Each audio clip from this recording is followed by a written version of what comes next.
پروری، غریب پروری. غریبوں کا بھی دل نہیں کرتا غریبوں سے دوستی کرنے کو، وہ بھی کسی تگڑے بندے سے. غریب 3-4 غریب مل کے ایک غریب کی مدد کرنی شروع کرے نا تھوڑی تھوڑی، تو ہمیں وزیروں، مشیروں، MP، MNA کی ضرورت ہی نہ رہے. امام حسین گزر رہے تھے.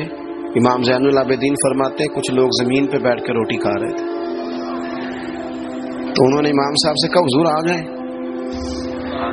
تو امام صاحب گھوڑے سے اترے، زمین پہ بیٹھ گئے، اور جب ان کے ساتھ روٹی کھائی تھوڑی سی، امام علی مقام اٹھنے لگے تو کہنے لگے حضور اور کھائیں. فرمانے لگے قسم بخدا ابھی کھا کے آیا تھا، اور کبھی روٹی کھا کے میں نے فوری طور پہ دوبارہ نہیں کھایا، بیٹھ اس لیے گیا ہوں کہ تمہارا دل نہ ٹوٹ جائے.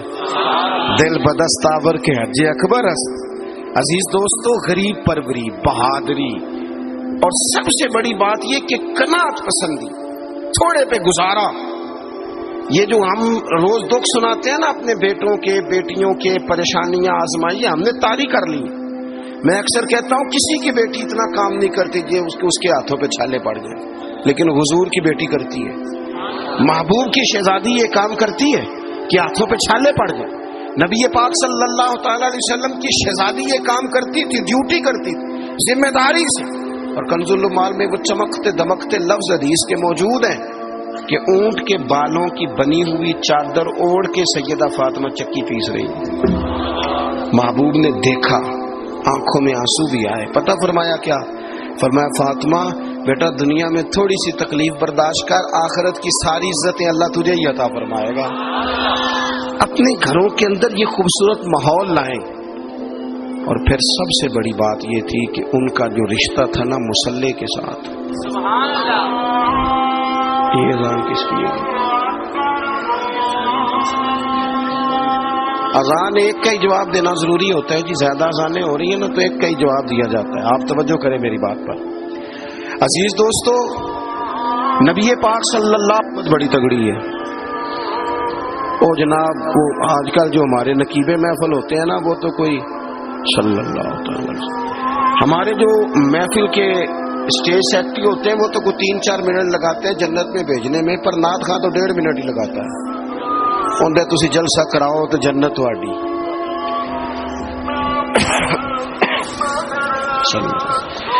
یاد رکھیں کہ نسبت کی مضبوطی ایک بڑی عظمت ہے. اللہ والوں کی نسبت بڑی چیز ہے، اور خدا دے یہ دولت تو یہ بڑی چیز ہے، یہ بڑی چیز ہے. یاد رکھ لے میرے عزیز کہ جب آپ کا رشتہ اگر نسبت تگڑی ہے تو عبادت کرنے سے تو اور تگڑی ہو جائے گی، مصلی پہ بیٹھنے سے تو اور مضبوط ہو جائے گی. آپ نبی پاک علیہ السلام کے گھرانے کا ترک دیکھیں تو وہ عبادت سے بڑا ان لوگوں کا شغف ہے، اللہ اللہ کرنے سے بڑا ذوق ہے. ہم نا پہلے بھی کمزوریاں کافی تھی، پر جب سے موبائل آیا ہے نا، یہ موبائل تسبیح کی جگہ پہ آیا ہے. ہاتھوں میں تسبیح ہوتی تھی جہاں موبائل آئے. مصلی کی عبادت، ریاضت کمزور کر لی ہم نے. رسول پاک صلی اللہ علیہ وسلم کا اپنا طریقہ یہ تھا کہ حضرت عائشہ صدیقہ رضی اللہ تعالیٰ عنہ فرماتی ہیں کہ حضور نے ساری رات نماز پڑھی اور قدم شریف میں ورم آ گیا.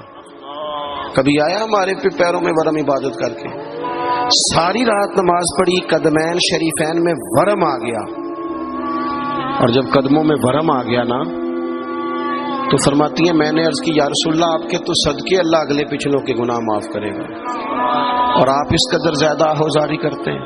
تو نبی پاک علیہ السلام نے فرمایا عائشہ تم نے کہا ہے نا اللہ میرے اوپر بڑا مہربان ہے، اللہ بڑا کریم ہے، اس نے مجھے رسولوں کا امام بنایا ہے، اپنا محبوب بنایا. تم ہی کہہ رہی ہو نا یا رسول اللہ؟ ہاں. تو فرمایا پھر میں اپنے رب کا شکر گزار بندہ نہ بنوں. حضور کثرت سے عبادت کرتے. سیدہ فاطمہ رات کو زیادہ وقت مصلی پہ گزارتے. حضرت امام حسن الحسین لمبی عبادت کرتے. 9-10 محرم کی درمیانی رات تھی. عمر بن سعد امام علی مقام کے پاس آیا کہ کہنے لگا حسین دو ہی باتیں، یا جنگ کریں گے یا آپ بیعت کریں گے. تو امام حسین فرمانے لگے اس طرح کرو، ایک رات کی مہلت دو، صبح بتاؤں گا. امام صاحب نے اسے کہا، وہ چلا گیا. حضرت عباس بن علی، یہ حضرت علی کے صاحبزادے ہیں، میدان کربلا میں حضرت مولا علی کے 4 اور بیٹے بھی شہید ہوئے. ایک حضرت عباس، ایک حضرت ابو بکر بن علی، ایک حضرت عمر بن علی، ایک حضرت عثمان بن علی. یہ نام دیکھو کیسے شاندار. اور یہ نام حضرت علی نے نام رکھے اپنے یاروں کے نام پہ ہم نام رکھے. خلفائے ثلاثہ سے عقیدت بتاتی ہے ان کی کتنی. تو حضرت عباس رضی اللہ تعالیٰ عنہ نے آ کے سیدنا امام حسین کی خدمت میں عرض کی، حضور آپ نے جو فیصلہ کرنا ہے نا سویرے، مجھے ابھی پتہ ہے، آپ نے بیعت تو کرنی نہیں ہونی تو جان گئے. تو یا رسول اللہ صلی اللہ علیہ وسلم، اے امام علی مقام رضی اللہ تعالیٰ عنہ، آپ نے رات کی مہلت کیوں لی؟ یہ عجیب لوگ ہیں، پتہ نہیں کیا سوچیں گے، مہلت لینے کی کیا ضرورت تھی؟ کہ میری بات یاد رکھنا جو عرض کر رہا ہوں. امام حسین فرمانے لگے، عباس تیرا کیا خیال ہے؟ سوچنے کے لیے ٹائم لیا. تو حضور پھر کس لیے لیا ہے؟ تو کیا جملے ہیں امام حسین کے. فرمانے لگے، عباس تجھے پتہ ہے نا مجھے سجدوں سے بڑا پیار ہے، سجدوں سے پیار ہے، دعاؤں سے پیار ہے، عبادت سے پیار ہے. میرا دل کرتا ہے ایک رات رہ گئی ہے میں رج رج کے سجدے کروں، اپنے مالک کے حضور اپنی پیشانی رکھوں، خوب دعائیں مانگوں. تو ان کا تو عبادت سے اتنا شغف تھا. آخری بات سنیں، یزید تو ظاہری طور پر کلمہ بھی پڑھتا تھا، سارے کام کرتا تھا. امام حسین کیوں نکلے اس کے خلاف؟ اس لیے کہ فاسق و فاجر تھا، شرابی بدکار تھا. صحیح بتانا، صحیح. اس بندے کی جیب میں خود ڈھیر سارے گندے گانے ہوں، وہ امام حسین کے نام کی ایک دیگ پکا لے تو امام حسین خوش ہو جائیں گے؟ جو وہاں لڑکیوں کے اسکول کالج کے سامنے روز کھڑا ہو، وہ کہے کہ میں نے 6 نعرے پورے لگائے امام حسین کے نام کے، تو امام حسین خوش ہو جائیں گے؟ امام حسین کی کاز کیا ہے؟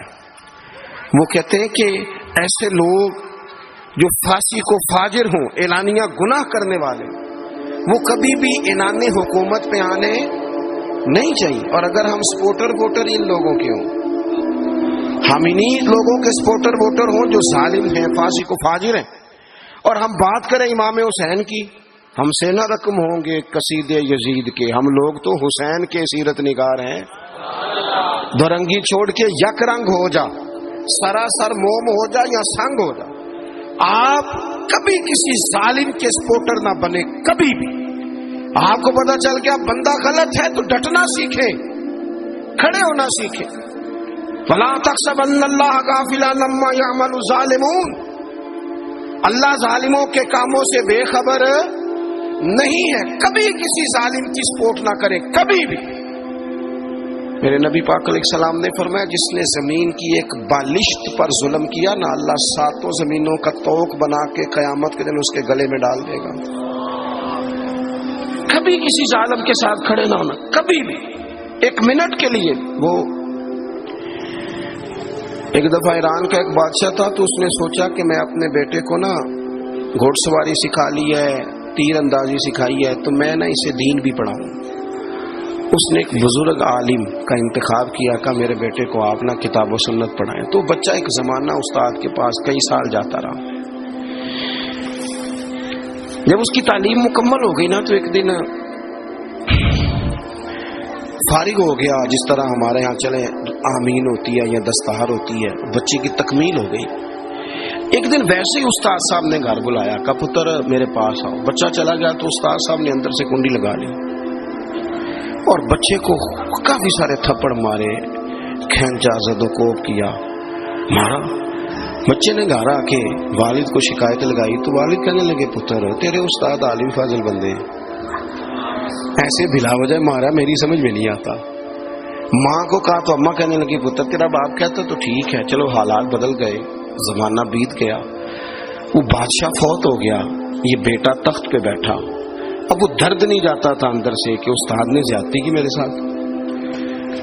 اس نے پہلا حکم یہ جاری کیا کہ میرے استاد کو بلاؤ. استاد بڑے بوڑھے ہو گئے تھے، ضعیف تھے، چھڑی پہ جھکے ہوئے. 2 بندے لے کے آئے، استاد جی کو کھڑا کیا، استقبال کیا، کرسی بھی دی. کہنے لگا، استاد جی ناراض نہ ہونا، میں بے اختیار تھا، آپ سے پوچھ نہیں سکا، آج میں نے پوچھنے کے لیے بلایا ہے، میرا قصور کیا تھا؟ استاد صاحب نے یوں آنکھیں کھولی. کہنے لگے، پتر یہ جو آج دن آیا نا، اسی دن کے لیے مارا تھا. یہ جو آج دن آیا نا، اسی دن کے لیے تیری پٹائی کی تھی. کہا، استاد جی کیوں؟ کہنے لگے پتر کتنے کو سال ہو گئے مار کھائی کو؟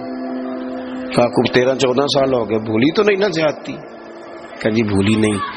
فرمانے لگے اس لیے تجھے مارا تھا کہ ایک نہ ایک دن تو نے باپ کی جگہ پہ بیٹھنا ہے، پتر خیال رکھنا اگر میں نے تیرے ساتھ کوئی زیادتی کی تھی تجھے 14 سال نہیں بھولی تو بھی کسی کے ساتھ نہ کر بیٹھنا، اسے قیامت تک نہیں بھولے گی، اور ایک عدالت صبح قیامت بھی لگے گی، پھر وہاں جواب دینا ہے ثم لتسألن یومئذ عن النعیم۔ جو تمہیں اقتدار کی نعمت ملی ہے اس کا خیال رکھنا، اللہ تعالیٰ حساب لے گا۔ میرے دوستوں کبھی بھی ظالم، وہ امام مالک مسئلہ بیان کر رہے تھے، فرمایا ظالموں کا مددگار بھی